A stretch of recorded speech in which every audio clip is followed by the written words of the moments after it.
DNA reports చూపించి పారిజాతానికి నిజం చెప్పిన జోష్న పారిజాతం మాటలు వినేసిన సుమిత్ర.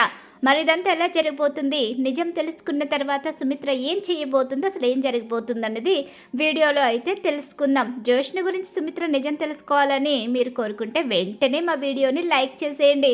ఇక సుమిత్ర అయితే మాత్రం దశరథతో అంటూ ఉంటుంది, ఖచ్చితంగా ఒక సంబంధం చూసి ఇక మన జోష్నకి పెళ్లి చేయడమే ఆలస్యం అని చెప్పనేసరికి ఖచ్చితంగా చూద్దాము, మంచి సంబంధం చూసి పెళ్లి చేద్దామని చెప్పేసి దశరథ అంటూ ఉంటాడు. ఇక్కడ చూస్తే కార్తీక్, ఈరోజు ఎందుకు నువ్వు టెన్షన్ పడుతూ కనిపించావు, ఏమైందిరా, ఎందుకంత కంగారు పడ్డావు? ఏమీ లేదమ్మా, నేనేం కంగారు పడలేదే, బాగానే ఉన్నానే. ఏమో నాకు నువ్వు టెన్షన్గా కనిపించావులే. ఏం లేదు కదా? ఏం లేదమ్మా, ఎలాంటి ఇబ్బంది లేదు, నువ్వేం కంగారు పడకని చెప్పేసి కాంచనకైతే చెప్తూ ఉంటాడు.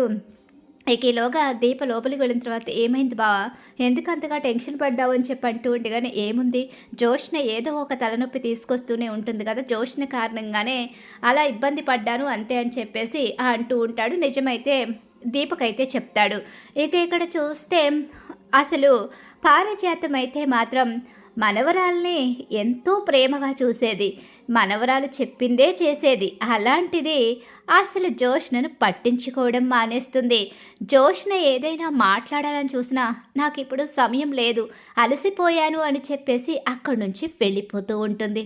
ఏంటి గ్రాని ఎందుకు ఇలా చేస్తుంది, అసలు గ్రాని ఏమనుకుంటుంది అంటే, నేను సుమిత్ర దశరథుల కూతుర్నని అనుకుంటుంది కాబట్టి తను నా మీద నుంచి ప్రేమ షిఫ్ట్ చేసిందా? అయినా మరి తన మనవరాలు అని ఎవరి గురించి అనుకుంటుంది? లేదు, గ్రాని విషయంలో ఆలోచించాలి. గ్రాని ఏదో నా దగ్గర నిజాన్ని దాచిపెడుతుంది, అదేంటో తెలుసుకోవాలని చెప్పి అనుకుంటూ ఉంటుంది జోష్న అయితే మాత్రం. ఇక దాస్ అయితే అంటూ ఉంటాడు జోష్నతో, జోష్న నువ్వు ఏదో చేయాలని ఆలోచిస్తున్నావు, కానీ జీవితాలు తలకిందులు అయిపోతాయి. తప్పు చేసిన వాడికి శిక్ష ఖచ్చితంగా పడుతుంది. అది ఎప్పుడు అన్నది ఆ భగవంతుడు నిర్ణయిస్తాడు.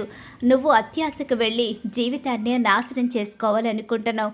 అత్యాశకు వెళ్ళి నాశనం చేసుకోవడం కాదు నాన్న, ఆ ఇంటి నుంచి కాలు బయట పెడితేనే నా జీవితం నాశనం అయిపోతుంది. నీలాంటి చేతగాని తండ్రి ఇంట్లో ఉండి నేను ప్రతిరోజు చస్తూ బ్రతకలేను, ఆ పేదరికాన్ని నేను అనుభవించలేను.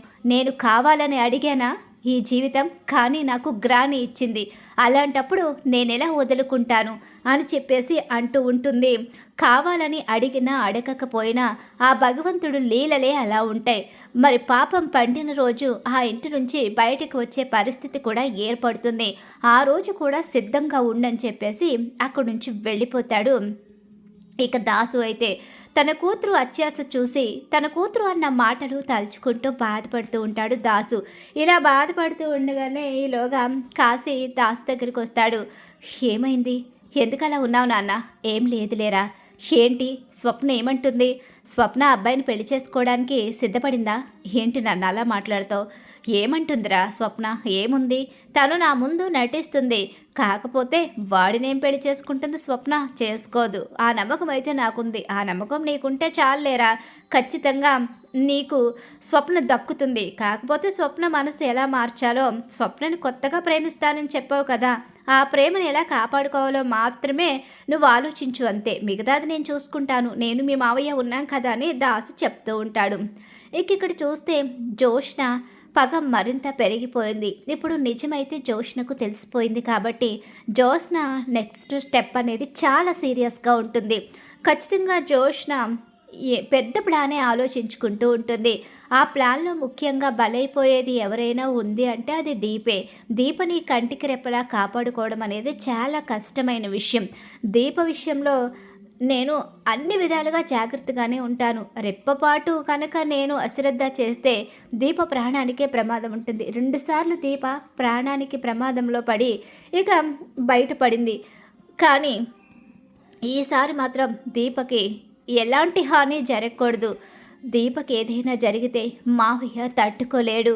దీప కావాలి, మావయ్యకి జోష్న కావాలి. కానీ జోష్నకి బుద్ధి రావడం చాలా ఇంపార్టెంట్. లేకపోతే ఎవరి ప్రాణాలు బలైపోతాయో కూడా ఊహించలేము అని కార్తీక్ జోష్నకి ఎలాగైనా బుద్ధి చెప్పాలి.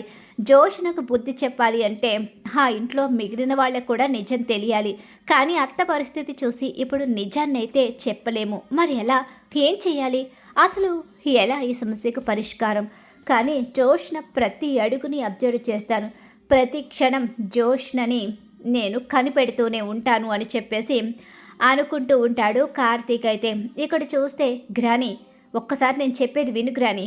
ఏమైంది, ఎందుకు పదే పదే గ్రాని గ్రాని అంటూ నా వెంట పడతావు? స్నేహితులు మాత్రమే కదా ఇక నుంచి మనవరాలు గ్రాని బంధం పోయింది. నా మనవరాలు కోసం నేను ఆలోచిస్తున్నాను. నా మనవరాలను ఎలా ఇంట్లోకి తీసుకురావాలి? గ్రాని, ఏంటి నీ మనవరాలు గురించి నువ్వు ఆలోచించేది? నా మనవరాలు గురించి ఆలోచించుకోకపోతే నీ గురించి ఆలోచిస్తానా ఏంటి?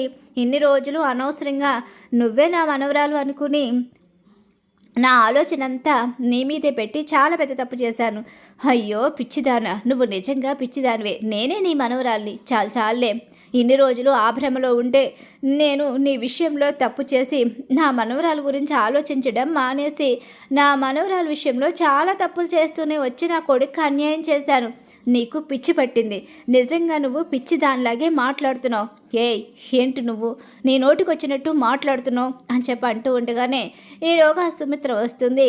సుమిత్ర రావడం కూడా వీళ్ళు గమనించరు. నేను నీ మనవరాల్ని. నీకు ప్రూఫ్ కావాలా? అవును, ప్రూఫ్ కావాలి. అయినా ఎందుకు? నువ్వేం ప్రూఫ్ చూపిస్తే ఏముందిలే. అయినా మీ అమ్మ సుమిత్రకి బోన్ మేర ఇచ్చి కాపాడింది నువ్వే కాబట్టి సుమిత్ర దశరథుల కూతురు అవుతావు తప్ప నా మనవరాలు నా కొడుకు దాసు కూతురు ఎలాగవుతావు అని చెప్పేసి అంటూ ఉంటుంది పారిజాత. ఏంటి, జోష్న దాసు కూతురా? అలా ఎలా జరుగుతుంది? అసలు అత్తయ్య ఏం మాట్లాడుతున్నారు? నాకైతే ఏం అర్థం కావడం లేదు. జోష్న దాసు కూతురేంటి అని చెప్పి అంటూ ఉండగానే పిచ్చి గ్రాని, నేను దాసు కూతుర్నే. నీ కొడుకే నాకు అన్యాయం చేస్తున్నాడు. ఏం మాట్లాడుతున్నావు? నా కొడుకు నీకేం అన్యాయం చేశాడు? నువ్వు దాసు కూతురివి కాదు, సుమిత్ర కూతురువే. లేదు, నేను నీ కొడుకు దాసు కూతుర్నే, నీ మనవరాల్నే అని చెప్పేసి అంటూ ఉంటుంది. నాకైతే నమ్మకం లేదు. నిజం తెలిసిపోయిన తర్వాత కూడా నేను నమ్మాలి అనుకోవడం లేదు. అసలు వీళ్ళిద్దరూ ఏం మాట్లాడుతున్నారు? అసలు ఏం జరుగుతుంది? నాకేం అర్థం కావడం లేదు అని చెప్పి అంటూ ఉండగానే ఈలోగా డిఎన్ఏ రిపోర్ట్స్ తీసుకొస్తుంది. ఈ రిపోర్ట్స్ నువ్వు చూసావా? చూశానులే. ఈ రిపోర్ట్స్ ఏవో మెడికల్ రిపోర్ట్స్ అంట కదా. నీ మొహం, ఇవి మెడికల్ రిపోర్ట్స్ ఏంటి? DNA reports. మా అమ్మకి, అదే దీపేంటి? దీపకి నువ్వు మెడికల్ టెస్ట్ చేయించడం ఏంటి? నువ్వు డిఎన్ఏ చేయించడం ఏంటి? నీకు పిచ్చిదాను కదా, నీకు అసలు ఏం అర్థం కాదు. నువ్వు నిజంగా చాలా తెలివి తక్కువ దాను గ్రాని. అప్పుడు నన్ను ఎలా మార్చేసి అసలు సుమిత్ర దశరథుల కూతురుగా చేసావో నాకైతే తెలియదు. కానీ ఇప్పుడైతే నీ ఆలోచనలన్నీ కూడా చాలా పిచ్చిగానే ఉన్నాయి అని చెప్పేసి ఇక అంటూ ఉండగానే అసలు ఏం జరిగిందో చెప్పవే. దీప మా అమ్మ సుమిత్ర కూతురు. దీపే ఈ ఇంటి అసలు వారసురాలు, నేను కాదు.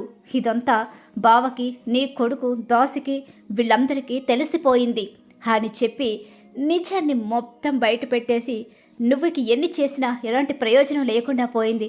అప్పుడు నన్ను వాళ్ళకి ఇచ్చి వాళ్ళ కూతుర్ని ప్రాణాలు తీసేయాలి అనుకున్నావు. కానీ ఆ సైదులుగాడు చంపకుండా బస్టాండ్లో వదిలేయడం, ఆ కుబేరు తీసుకువెళ్ళడం, దీనికి ఇంకా ఆయుష్ ఉండి చివరకు మళ్ళీ ఇక్కడికే చేరడం జరిగింది. ఇప్పుడు నాకే ఎసరు పెట్టే పరిస్థితి వచ్చింది. ఇప్పుడు నేనే ఇంట్లోంచి బయటికి వెళ్ళిపోయే పరిస్థితి ఏర్పడుతుంది. అలా అని నేను ఊరుకుంటానా? చంపేస్తాను, దీపని చంపేస్తాను. ఈ ఇంటి వారసురాల్ని ఎప్పటికీ ఇంట్లో అడుగు పెట్టనివ్వను అని చెప్పేసి అంటూ ఉంటుంది. నిజం తెలుసుకున్న సుమిత్ర ఒక్కసారి షాక్ అయిపోయి నిర్ఘాంతురాలైపోయి ఉండిపోతుంది. నా కన్న కూతురు దీప, జోష్న నా కన్న కూతురు కాదా?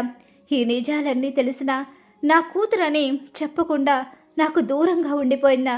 నన్ను కాపాడి దేవతల తను నాకు అసలు ఏమవుతుందో చెప్పకుండా నన్ను తనే కాపాడడానికి కారణం అంటే కడుపులో బిడ్డను తీయించుకోవడానికి కూడా అందుకే సిద్ధపడిందా? ఇంత త్యాగం చేసి తను మూడో మనిషిలా నిలబడి అసలు జోష్ననే నాకు ప్రాణం పోసిన దాతలా నేను అంటూ ఉంటే ఏమీ మాట్లాడకుండా మౌనంగా ఉండిపోయింది. అంటే నా కూతుర్ని నాకు దూరం చేసిన మిమ్మల్ని వదిలిపెట్టను, మిమ్మల్ని ఏం చేస్తానో నాకే తెలీదు అని చెప్పేసి మీకు ఎలా బుద్ధొచ్చేలా చేస్తానో చూడండి అని ఇక నిజం తెలుసుకుని చాలా డిసప్పాయింట్ అయ్యి తన కూతుర్ని ఈ ఇంటి వారసురాల్ని చేసి వాళ్ళిద్దరికీ బుద్ధి చెప్పాలని నిర్ణయించుకుంటుంది. అలా సుమిత్ర అయితే నిజమైతే తెలుసుకుంటుంది. మరి నిజం తెలుసుకున్న సుమిత్ర ఏ రకంగా జోష్న పారిజాతానికి బుద్ధి చెప్పబోతుందో రాబోయే కథలో తెలుసుకుందాం. మరి ఖచ్చితంగా ఇలా అయితే జరగబోతుంది. ఇలానే జరగాలని మీరు కోరుకుంటున్నారా? అయితే వీడియోని తప్పకుండా లైక్ చేసేయండి. మీరు ఇచ్చే ఒక్క లైక్ సపోర్ట్ అండ్ ఎంకరేజ్మెంట్గా ఉంటుంది.